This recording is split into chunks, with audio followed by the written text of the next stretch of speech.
முத்தமிழாய் முருவலிக்கும் நற்றமிழாம் மொழிக்கெல்லாம் தாயாக ஆனவளாம். முத்து முத்தாய் இலக்கணமும் இலக்கியமும் முடிசூடி புகழெல்லாம் கொண்டவளாம். கத்துக்கடல் புகழ் தாண்டி பொழிந்தவளாம். கனிச்சுவையாய் இனிக்கின்ற மொழியினலாம். இத்தரையில் நிகரில்லா பெரும்பலத்தை ஏற்றமுற கொண்டவளே தமிழன்னை. அவையோர் அனைவரையும் வணங்கி பெற்றெடுத்த தாயே தத்தெடுத்த தமிழே ஊற்றெடுத்த என் அறிவை பூத்தொடுத்து தருகிறேன் செவிமடுத்து கேளுங்கள்.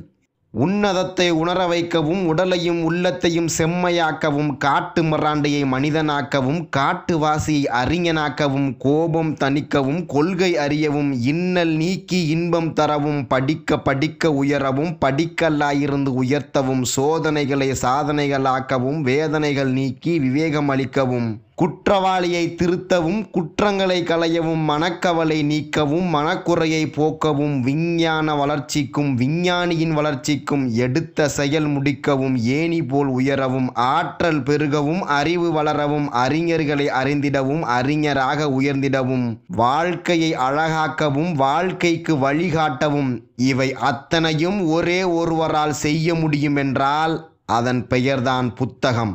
புரட்சி பாதையில் கைத்துப்பாக்கிகளை விட பெரிய ஆயுதங்கள் புத்தகங்களே என்கிறார் லெனின். ஒரு புத்தகத்தை திறக்கும் போது உலகினை நோக்கிய மற்றுமொரு வாசலை திறக்கிறோம் என்பது மறுக்க முடியாத உண்மை. மனித வாழ்க்கையை அழகாக்கவும் வாழ்க்கைக்கு வழிகாட்டவும் அமைக்கப்பட்ட கலங்கரை விளக்கங்கள் தான் புத்தகங்கள். தனித்தமைந்த வீட்டிற் புத்தகமும் நானும் சையோகம் புரிந்ததொரு வேலைதன்னில் இனித்த புவி இயற்கை எழில் எல்லாம் கண்டேன் இசை கேட்டேன் மனம் மோந்தேன் சுவைகள் உண்டேன் என்று புத்தகம் படிப்பது எவ்வளவு அலாதியானது என வர்ணிக்கிறார் பாரதிதாசன். இந்த உலகிற்கான வாழ்வியல் தத்துவங்களை வழங்கிய தத்துவ ஞானிகள் அனைவரும் ஆழ்ந்த வாசிப்பின் மூலமே அவற்றை உருவாக்கினார்கள். இந்த உலகில் வாழ்ந்து மறைந்த மிகப்பெரிய அறிஞர்களை சந்தித்து பேசி உரையாட வேண்டுமென்றால் நூலகத்திற்கு செல்லுங்கள், அவர்களின் புத்தகங்களை படியுங்கள்.